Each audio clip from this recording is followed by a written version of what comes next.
Hey you, yeah you who clicked on this video. Thanks for giving our channel a shot. And if you will, please do us the honor of watching the video all the way through.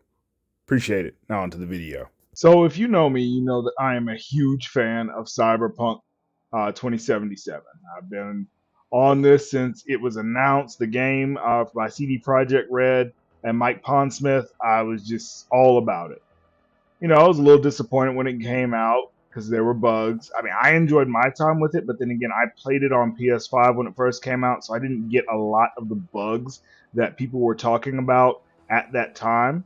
But I did feel like the game could have used a bit more polished, a bit more content, and it looks like now after almost 2 years, yeah, about 2 years, that this is now coming to fruition in the form of a really interesting transmedia strategy on the part of CD Projekt Red.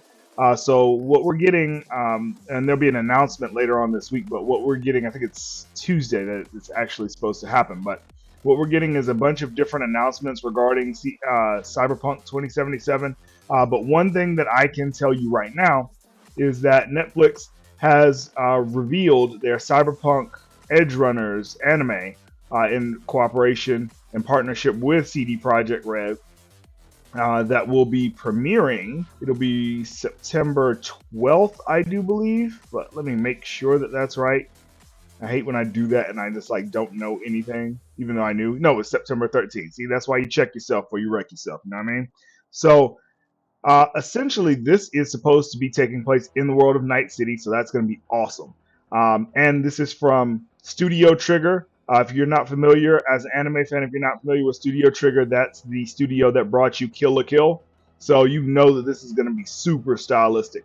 Now, the trailer, which should be B-roll in the back of my video for the time being, it really shows off the beginning. You really get to see the main character, David Martinez, talking to the other main netrunner in the story, and her name is Lucy.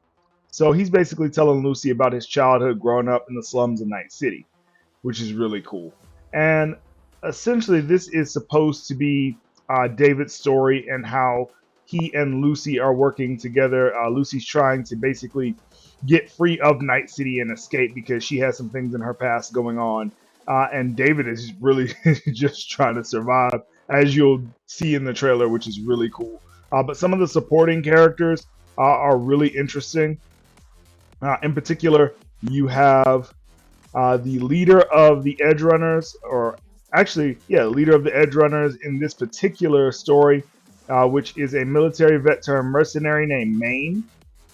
Then you have somebody else in his crew named Pilar, who's also one of the Edge Runners. He has the blades on his arms, if I'm not mistaken, and he has a sister, the young doll-looking girl, and she has the giant guns. Her name is Rebecca. And so this just looks like it's going to be freaking awesome. And I can't be more excited about that. I try to balance out the bad news that I give you guys, even though there's so much because, entertainment has really walked off of a cliff, but this looks really solid. The voice cast for this, the Japanese voice cast, I don't really know anything about the dub cast yet, but the Japanese voice cast looks really, really top notch. So, I mean, we have names from, let's see, who will be voicing David? David will be voiced by.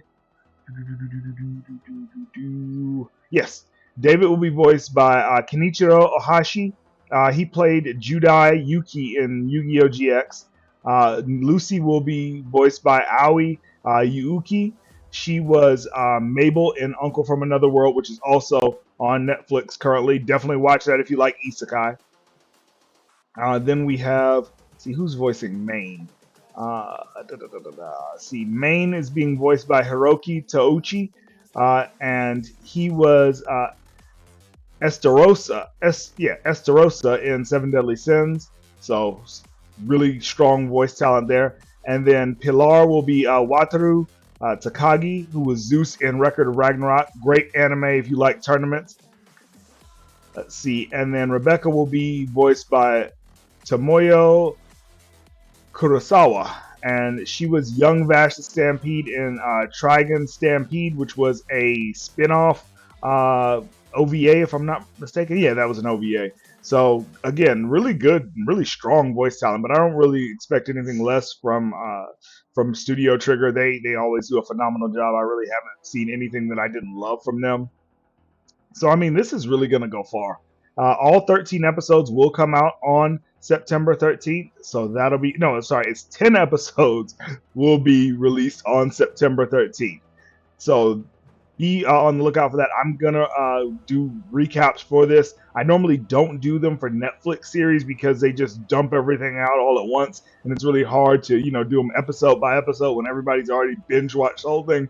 But I'm gonna make the extra effort just because I love Cyberpunk. I love Studio Trigger, and even though I have my problems with Netflix, being that this isn't going to be a garbage adaptation, I'm all in for this. I really hope that CD Projekt Red can redeem their image as far as this particular property is concerned, because I want so much to have more Cyberpunk, and I know that there are fans of Cyberpunk out there, especially this game, that want to see this succeed. So definitely support this if you're a fan of Cyberpunk, if you're a fan of anime, if you're a fan of Cyberpunk style anime. Watch this series on September 13th, and we'll see you on the next one. Let us know what you thought about this in the comment section below. 8-Bit Heroes out. Peace. If you'd like to get a shout out on the channel, then hit that like button, maybe share it with a couple of friends, and do us the biggest honor of all, and subscribe to the channel so you can join the 8-Bit Heroes family. And while you're at it, hit that bell icon so you can be notified when our new videos come out.